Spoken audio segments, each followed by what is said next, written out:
Die Grottebacher Aussicht ins Pelzerland von Hans Glückstein. Steh ich am Berghang, wann die Knospen springen, die Welt erglänzt im Frühjahrs Sonnenscheu, die Finken schlagen und die Amsle singen, uns grient und blüht in unsere Palz am Reu, dann wird so frei, so fröhlich mir der Sinn, dann freu ich mich, dass ich ein Pelzer bin. Und wann im Sommer dann die Ähre reifen, uns Korn im Wind wogt wie ein goldenes Meer, wann frohe Menschen durch die Wälder streifen, dann ist kein Pelzerherz von Sorge schwer.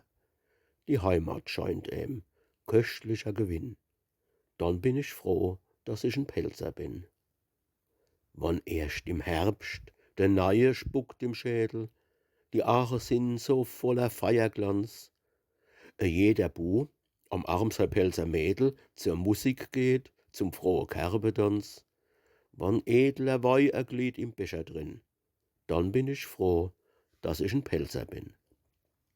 So fliegt die Zeit uns wie mit goldene Flickel, bei Fleiß und Arbeit geht sie schnell vorbei.